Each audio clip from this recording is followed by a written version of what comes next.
नमस्कार। मेरे YouTube channel social views with doctor Dinesh Chandra Khandelwal में आपका स्वागत है। आज हम वर्ण व्यवस्था की उत्पत्ति के संबंध में चर्चा करेंगे। यदि आप मेरे चैनल पर नए हैं, मैं आपसे चैनल को सब्सक्राइब करने का अनुरोध करता हूँ। मेरे इस चैनल पर आपको सामाजिक महत्व के, राष्ट्रीय महत्व के, प्रेरणादायक और समाजशास्त्र से संबंधित वीडियो देखने में आएंगे। वर्ण व्यवस्था भारतीय समाज व्यवस्था का एक महत्वपूर्ण आधार है और वर्ण के आधार पर भारतीय समाज को 4 भागों में विभाजित किया गया है और इसके माध्यम से ही उनके अधिकार और कर्तव्यों का निर्धारण किया गया है। वैदिक काल से लेकर वर्तमान तक यह व्यवस्था किसी न किसी रूप में भारतीय समाज का एक महत्वपूर्ण आधार रही है। विश्व के सभी समाजों में इस प्रकार की व्यवस्था पाई जाती है जिसके माध्यम से वह समाज में एक सामाजिक विभाजन करते हैं, वर्ग का निर्धारण करते हैं, सामाजिक वर्ग पाए जाते हैं और इन सामाजिक वर्गों का निर्माण कहीं जन्म के आधार पर और कहीं धन के आधार पर हुआ है। H.C. वेल्स का मानना है कि मनोवैज्ञानिक प्रवृत्तियों के आधार पर समाज को विभिन्न वर्गों में विभाजित करने से समाज का सर्वोत्तम विकास होता है और उसकी शक्ति में वृद्धि होती है। किंग्सले डेविस और मुरे के अनुसार सदस्यों की योग्यता और प्रशिक्षण के आधार पर समाज का वर्ग विभाजन करने से समाज में स्थिरता बनती है और समाज प्रगति करता है। वर्ग का विभाजन व्यक्तियों के मध्य उनके अधिकारों और कर्तव्यों का निर्धारण किसी एक व्यवस्था के माध्यम से करने से समाज में सामाजिक व्यवस्था का निर्माण होता है। और जैसा कि हमने पूर्व में कहा कि यह विभाजन विश्व के सभी समाजों में पाया जाता है, कहीं जन्म के आधार पर, कहीं धन के आधार पर। भारतीय समाज विचारकों ने भी मनुष्य की मनोवैज्ञानिक प्रवृत्तियों को ध्यान में रखते हुए प्रकारात्मक दृष्टि से समाज को 4 भागों में विभाजित किया और ये 4 वर्ण कहलाए। 4 वर्ण हैं: ब्राह्मण, क्षत्रिय, वैश्य और शूद्र। और इस विभाजन के माध्यम से वर्णों के अधिकार और कर्तव्यों को इस प्रकार से निर्धारित किया गया कि समाज की सभी प्रकार की आवश्यकताओं को पूरा किया जा सके और उनको जो पूरा किया जाए उसके संबंध में कोई मापदंड हो, कोई नियम हो, जिससे व्यवस्था बनी रहे और समाज में पारस्परिक संघर्षों में कमी आए। भारतीय समाज मनीषियों ने वर्ण और आश्रम व्यवस्था के माध्यम से व्यक्ति और समाज के सर्वांगीण विकास का प्रयास किया है। वर्ण व्यवस्था और आश्रम व्यवस्था। आश्रम व्यवस्था के बारे में हम बाद में चर्चा करेंगे। वर्ण व्यवस्था समाज का 4 भागों में विभाजन: ब्राह्मण, क्षत्रिय, वैश्य और शूद्र। और आश्रम व्यवस्था व्यक्ति के जीवन का 4 भागों में विभाजन और उसके माध्यम से उसके व्यक्तित्व का सर्वांगीण विकास करने का प्रयास: ब्रह्मचर्य, गृहस्थ, वानप्रस्थ और संन्यास। यह वर्ण आश्रम व्यवस्था भारतीय समाज व्यवस्था का महत्वपूर्ण आधार है।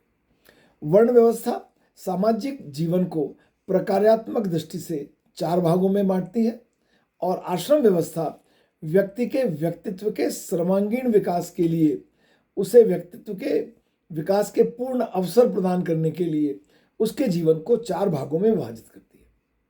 सामान्य अर्थ में वर्ण और जाति दोनों संकल्पनाएं एक ही मान ली जाती हैं, जबकि वास्तव में ऐसा नहीं है। दोनों पृथक पृथक अवधारणाएं हैं। वर्ण व्यवस्था में उदारता है, जबकि जाति व्यवस्था में चूंकि वह जन्म पर आधारित है इसलिए उसमें संकीर्णता पाई जाती है। शाब्दिक दृष्टि से वर्ण व्यवस्था के 3 अर्थ लगाए जाते हैं। पहला अर्थ है वर्ण करना या चुनाव करना। दूसरा अर्थ है रंग और तीसरा अर्थ है वृत्ति या कार्य के अनुसार, कार्य के अनुरूप। वर्ण या चुनाव करने की दृष्टि से व्यक्ति जिस व्यवसाय को करता है उसी के अनुसार उसका वर्ण निर्धारित होता है। ऋग्वेद में वर्ण शब्द का प्रयोग रंग के संबंध में भी किया गया है। प्रारंभ में आर्य और दास इन दो वर्णों का ही उल्लेख मिलता है। डॉक्टर घुरिये के अनुसार आर्यों ने यहाँ के आदिवासियों को पराजित करके उनको दास का नाम दिया और दोनों के मध्य अंतर प्रकट करने के लिए वर्ण शब्द का प्रयोग किया, जिसका संबंध रंगभेद से था। पीवी काणे के अनुसार उन्होंने भी डॉक्टर घुरिये के मत का समर्थन किया। उनके अनुसार बाद में वर्ण शब्द का प्रयोग गुण और कर्मों के अनुसार चार वर्णों के लिए भी किया गया। वर्ण शब्द का तीसरा अर्थ है वृत्ति या व्यवसाय से संबंधित। इसके अनुसार जिन व्यक्तियों में मानसिक एवं व्यवहार संबंधी समानता हो उनसे मिलकर एक वर्ण बनता है। और अगर हम वास्तव में देखने की कोशिश करें तो इन शाब्दिक अर्थों के आधार पर वर्ण को नहीं समझा जा सकता। वास्तव में वर्ण का संबंध व्यक्ति के गुण और कर्म से है। समान गुण और कर्म वाले व्यक्तियों को एक ही वर्ण का सदस्य माना जाता है। भगवान श्री कृष्ण ने श्रीमद् भागवत में कहा है कि मैंने ही कर्म के आधार पर चार वर्णों की रचना की है। वर्णों की उत्पत्ति किस प्रकार से हुई, इस संबंध में विभिन्न कालों में विभिन्न प्रकार के मत हमारे समक्ष आते हैं। और वर्णों की उत्पत्ति के संबंध में जो प्रमुख विचार हैं, अगर हम उनमें देखें तो पहला है ऋग्वेद का परंपरागत सिद्धांत। ऋग्वेद के पुरुष सूक्त में वर्णों की उत्पत्ति के संबंध में लेख है कि ब्रह्मा के मुख से ब्राह्मण, भुजा से क्षत्रिय, जंघा से वैश्य और पैरों से शूद्र की उत्पत्ति हुई। मुख से उत्पत्ति के कारण ब्राह्मणों का कार्य बोलना, लोगों को शिक्षित करना। भुजाओं से उत्पत्ति के कारण क्षत्रियों का कार्य समाज की रक्षा करना। उदर या जंघा से वैश्यों की उत्पत्ति के कारण उनका कार्य व्यापार और पशुपालन करना, संपत्ति का उत्पादन करना, लोगों की उदर पूर्ति करना। तथा शूद्रों की उत्पत्ति पैर से होने के कारण उन्हें सभी वर्णों की निस्वार्थ सेवा करने का दायित्व सौंपा गया।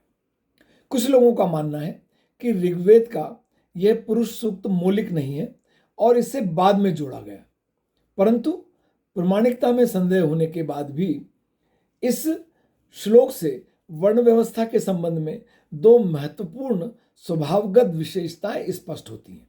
पहली, ब्रह्मा के शरीर के विभिन्न अंगों से वर्ण की उत्पत्ति होती है और चूंकि विभिन्न अंगों से होती है इसलिए उनमें स्वाभाविक रूप से स्वभावगत कुछ विशेषताएं पाई जाती हैं और यह उनके पृथक पृथक गुण और कर्म को स्पष्ट करती है। दूसरा, सभी वर्ण की उत्पत्ति ब्रह्मा के शरीर से होने के कारण सभी वर्ण एक दूसरे के पूरक हैं। उनमें पारस्परिक निर्भरता और समन्वय पाया जाता है और यह पारस्परिक निर्भरता और समन्वय यह साबित करता है कि समाज की सामाजिक व्यवस्था में सभी का महत्वपूर्ण स्थान है, बराबर का स्थान है। दूसरा है उपनिषदों का सामाजिक उपयोगिता का सिद्धांत। उत्तर वैदिक काल में उपनिषदों की रचना हुई। इनमें से बृहदारण्यक और छांदोग्य उपनिषदों में वर्ण व्यवस्था की उत्पत्ति का विवेचन मिलता है। बृहदारण्यक उपनिषद के अनुसार ब्रह्मा ने एक ही समय में चारों वर्णों की उत्पत्ति या रचना नहीं की। ब्रह्मा ने केवल ब्राह्मणों को जन्म दिया। जब ब्राह्मण सभी प्रकार के कार्य, समाज संबंधी कार्य कुशलतापूर्वक नहीं कर सके तब क्षत्रियों को उत्पन्न किया गया।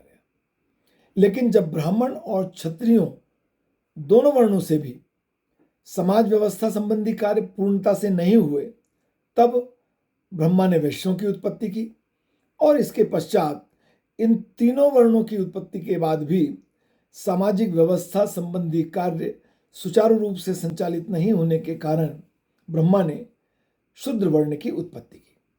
इससे स्पष्ट होता है कि ब्रह्मा जी ने चारों वर्णों की उत्पत्ति समाज की विभिन्न आवश्यकताओं को पूरा करने के लिए की है और प्रत्येक वर्ण अपने कार्यों को पूरा करने के साथ साथ उन कार्यों को पूरा करने से संबंधित योग्यताओं को भी धारण करता है। और इससे यह स्पष्ट होता है कि वर्ण व्यवस्था समाज की आवश्यकताओं की पूर्ति और समाज की में सामाजिक व्यवस्था के निर्माण करने में अपनी महत्वपूर्ण भूमिका अदा कर पाती है। महाभारत के अनुसार महाभारत में भृगु ऋषि ने स्पष्ट किया कि समाज में प्रारंभ से वर्ण व्यवस्था जैसा कोई विभाजन नहीं था। प्रारंभ में अपने कर्तव्य और धार्मिक आचरणों को, धार्मिक व्यवहार को ठीक प्रकार से करने वाले व्यक्तियों को ब्राह्मण कहा जाता था। बाद में जो ब्राह्मण अपने कर्तव्यों और धार्मिक क्रियाओं के प्रति उदासीन हो गए, वह अन्य वर्णों में विभाजित हो गए। जो ब्राह्मण क्रोधी और राजसी प्रवृत्ति के थे वह क्षत्रिय, जिनमें रजोगुण की प्रधानता थी और कृषि और व्यवसाय करना चाहते थे वह वैश्य, और जिनमें तमोगुण की प्रधानता थी उन्हें शूद्र कहा जाने लगा। श्रीमद् भगवद गीता के अनुसार भगवान श्री कृष्ण ने अर्जुन को गीता के 4 अध्याय में कहा कि मैंने गुण और कर्म के अनुसार ब्राह्मण, क्षत्रिय, वैश्य और शूद्र सभी वर्णों का बनाए हैं, उनका निर्माण किया है। भारतीय दर्शन के अनुसार 3 प्रकार के गुण बताए गए हैं, सत्व, रज और तम, और इन गुणों के आधार पर 3 प्रकार की मानवीय प्रवृत्तियां विकसित होती हैं, सात्विक, राजसिक और तामसिक। इन मानसिक प्रवृत्तियों के आधार पर ही 4 वर्णों में समाज विभक्त हुआ।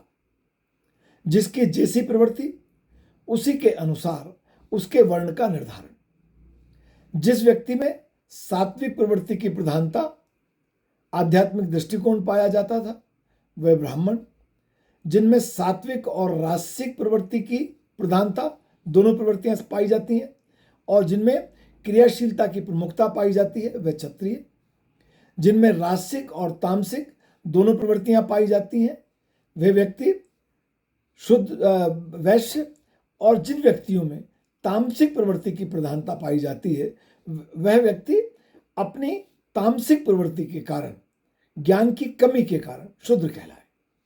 मनु ने भी व्यक्तिगत गुण और प्रवृत्तियों के आधार पर वर्णों की उत्पत्ति को माना है।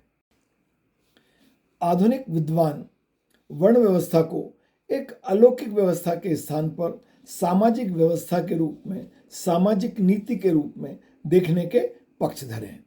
इनमें doctor Radhakrishnan, doctor Ghurye, doctor KM. Panikkar का नाम प्रमुख है। डॉक्टर राधाकृष्णन के अनुसार वर्ण व्यवस्था में आनुवांशिक क्षमताओं का महत्व था, परंतु कठोरता नहीं थी, और यह व्यवस्था गुण और कर्म पर आधारित थी। यह परिवर्तनशील व्यवस्था थी जिसमें गुण और कर्म और योग्यताओं के आधार पर वर्ण का परिवर्तन होना, वर्ण का परिवर्तित होना संभव था। ऋषि विश्वामित्र को क्षत्रिय होते हुए भी ब्राह्मण वर्ण की, और राजा जनक को जन्म से क्षत्रिय होते हुए भी उनको ज्ञान और स्वभाव के कारण ब्राह्मण वर्ण में स्थान मिला। महामुनि व्यास, वाल्मीकि, अजमीर एवं पुरामीर अपने गुण और कर्म के आधार पर अपना वर्ण परिवर्तित कर सके। यदि वर्ण निर्धारण का आधार जन्म होता तब उसे बदलकर किसी अन्य वर्ण की व्यवस्था में आना, किसी अन्य वर्ण में अपना स्थान बदलना संभव नहीं था।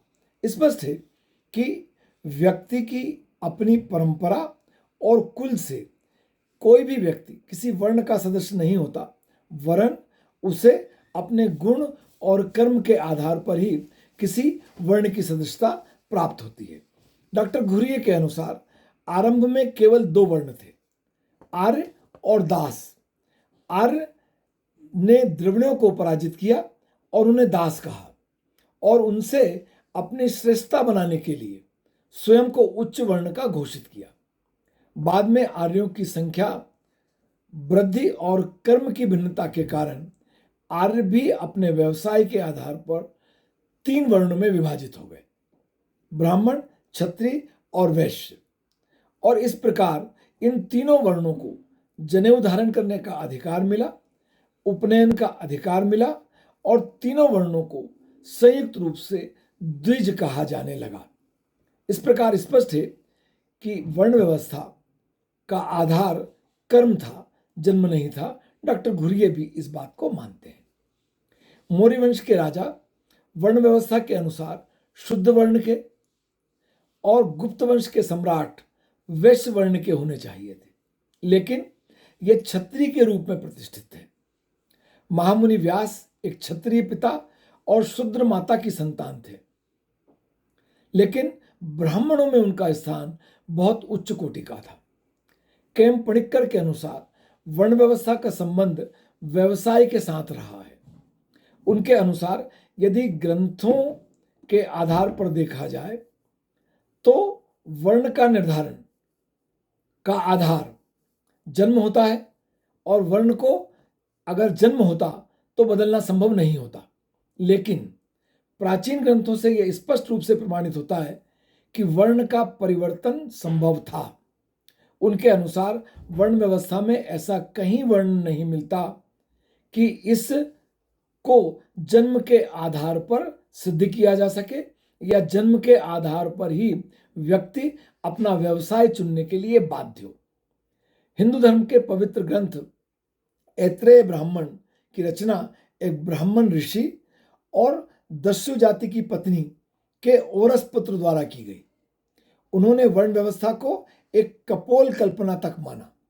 उनके अनुसार ऐतिहासिक आधार पर यह सिद्ध किया जा सकता है कि समाज का 4 वर्णों में विभाजन वास्तव में कभी अस्तित्व में नहीं रहा। ये वर्ण विभाजन की उत्पत्ति के संबंध में विभिन्न विचार हैं जो आपके समक्ष प्रस्तुत किए गए। वर्ण व्यवस्था के संबंध में सामान्यतः ये माना जाता है कि वर्ण व्यवस्था एक सैद्धांतिक व्यवस्था है और यह व्यवहारिक रूप से पूरी तरह, जैसा हम सैद्धांतिक आधार पर इसे पढ़ते हैं, भारतीय समाज में कभी लागू नहीं रही। परंतु ये माना जा सकता है कि वर्ण व्यवस्था भारतीय समाज में सामाजिक व्यवस्था को निर्मित करने में अपनी एक महत्वपूर्ण भूमिका निभाती है, गुण, कर्म और स्वभाव को महत्ता प्रदान करती है। निश्चित तौर पर यह भारतवर्ष में बाद में जाति के आधार पर अपने अस्तित्व में आई और आज भी यह जाति के आधार पर देखने में आती है। और जाति एक अपरिवर्तित व्यवस्था है, जन्म के आधार पर निर्धारण होता है और उसे अपने जीवन काल में कभी बदला नहीं जा सकता। जबकि अनेक वर्ण के उदाहरण ये सिद्ध करते हैं कि वर्ण में बदलाव किया जाना गुण और कर्म के अनुसार संभव था। बहुत धन्यवाद। मेरा विश्वास है कि यह वीडियो आपके लिए उपयोगी होगा।